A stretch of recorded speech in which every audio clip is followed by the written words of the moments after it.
Je vais maintenant laisser la parole à Olivier Gondard qui va nous parler de sport.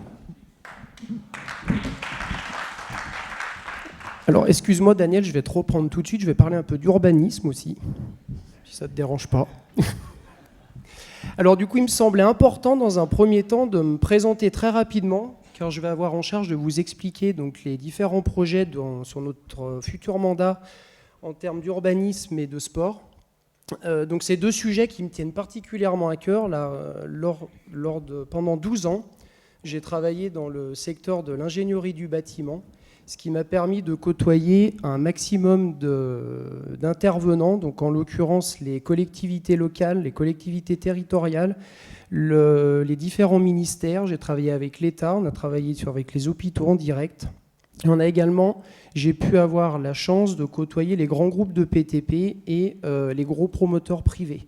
Donc ça me semble très important d'avoir cette expérience pour développer la partie urbanisme et travaux, et également pour la partie sport. Donc je suis actuellement propriétaire d'une salle de sport sur Belay, donc avec laquelle j'ai pu mener un maximum de partenariats avec les associations sportives. Donc ce qui fait que je me sens plutôt légitime là ce soir de vous parler de ces deux sujets. Et en préambule, j'aimerais sincèrement, Dimitri, te remercier. Parce que c'est vraiment une très très belle aventure humaine. Et je ne sais pas si vous vous êtes rendu compte, mais tous les intervenants sont dans leur cœur de compétences. Et c'est simplement facile de travailler avec des personnes qui ont des compétences comme ça, même si on n'est pas forcément, on n'a pas forcément d'expérience dans la vie publique. Et Dimitri, en bon chef de file, t'es un vrai capitaine d'équipe. Et je sais de quoi je parle. J'ai été 20 ans rugbyman à Belay. Et je vais vous dire que Dimitri, c'est un sacré gars, et j'adore et je kiffe bosser avec toi. Et vraiment, vraiment un grand, grand bravo. Et j'apprécie tout autant de travailler avec tout le monde, parce que tout facilement, les briques se mettent en place, et c'est vraiment très facile. Et merci aux personnes qui exercent actuellement à la mairie pour nous aider dans notre travail de tous les jours. On va faire un vrai gros boulot. Donc du coup, autant vous dire que je pourrais vous parler de ces sujets pendant 2 heures, mais là j'ai que 5 minutes. Avant de parler d'urbanisme, il est important de parler déjà dans un contexte global. Vous avez vu qu'on a parlé de la réfection des écoles, le certificat d'économie d'énergie, le travail sur la maison Saint-Antel, mais en fait l'urbanisme c'est quelque chose de beaucoup plus global. Et avant toute chose, je souhaiterais qu'on puisse remettre sur les rangs donc, le travail qui avait été fait par le CAUE avec Christophe Fortin. Donc CAUE, c'est le Conseil Architecture, Urbanisme et Environnement, pour mener avec lui et ses équipes le travail de fond pour le Belay de 2030, voire le Belay de 2050, pour mettre en cohérence les projets et les changements de demain. Chose qui, à notre sens, n'a pas forcément été bien fait ou n'a pas été suffisamment fait dans le passé, qui fait qu'actuellement, on se retrouve avec des problématiques de sécurité et de gestion de flux routiers. Donc l'urbanisme et les travaux, c'est pas maintenant, c'est dans 10, 15, 20 ans. Il faut savoir se projeter. Donc je vais avoir deux points principaux à vous exposer ce soir. En l'occurrence, une friche en devenir, donc la friche de l'hôpital. Donc lorsque le nouvel hôpital sera livré, quid de ces 10 à 15 000 m² de bâtiments, et bien entendu, une mairie ne peut pas œuvrer toute seule.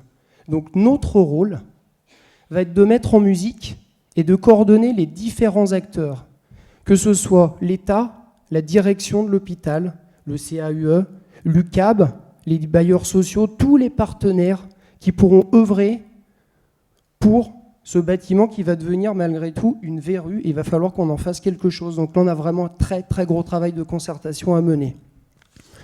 En même temps, on a une friche actuellement sur la partie du quartier de l'Amitié, donc avec la salle de l'Amitié, la maison des sociétés, c'est ça si je ne m'abuse, où là on va avoir un vrai travail également de reconfiguration de la zone, car certains bâtiments sont même insalubres, voire même fermés actuellement. Et il est juste pas possible d'avoir une entrée de ville avec ce type de choses. Vous avez vu d'autres friches, la friche bureau en l'occurrence sur la grande rue, toutes ces entrées de ville vont être retravaillées. Au niveau du sport, maintenant, j'ai perdu ma fiche, je vais y revenir, je la connais par cœur. Donc au niveau du sport, on va avoir un vrai... Alors attendez, oui, ça c'est une photo, excusez-moi. Ça c'est simplement pour vous montrer à quoi on peut arriver quand on fait des projets de grande envergure et d'envergure globale, où on a mis en place des commissions pour savoir ce qu'on pouvait faire des bâtiments. Ça, c'est un projet, un appel à projet qui avait été fait en 2010 par des architectes pour la reconversion du centre hospitalier de Bonneville.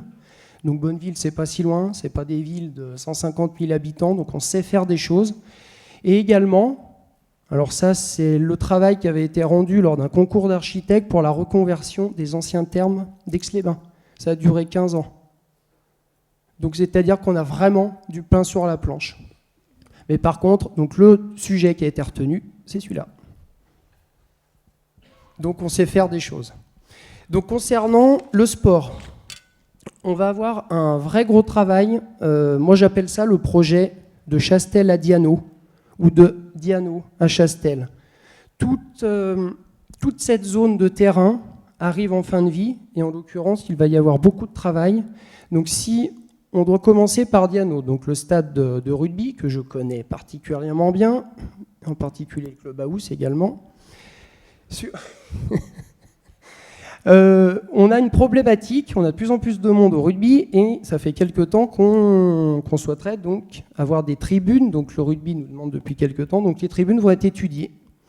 Si on continue le scrolling, il y a une zone tampon entre le rugby et le foot. Ça va être une zone d'entraînement. On souhaiterait mettre un terrain synthétique de manière à pouvoir avoir une zone commune entre le rugby et le foot pour venir pouvoir s'entraîner. Entre le rugby et le foot, vous avez une petite zone en dur. Je souhaiterais que ce soit une zone un petit peu plus douce pour aller jusqu'au stade municipal. Et sur ce stade municipal, on va engager des études pour la refonte des tribunes, qui là deviennent vraiment compliquées à vivre, et également les vestiaires. Et en même temps, l'anneau d'athlétisme, on souhaiterait pouvoir remplacer le revêtement actuel par du tartan. C'est un matériau synthétique. Dans le même ordre d'idée, remplacer, donc si on continue encore un petit peu plus loin, remplacer le synthétique actuel du foot par un autre synthétique, et se poser la question à terme du bâtiment du centre nautique de Belay, qui, en toute logique, dans 2 ou 3 ans, sera donc désaffecté pour voir la nouvelle piscine à Coron. Et là, encore une fois, une concertation entre les acteurs locaux, donc les associations, l'UCAB, pour savoir ce qu'on peut faire de ça, et avec des investisseurs potentiels. On va travailler également sur la mise en place, et ça nous tient vraiment à cœur, de remettre en place une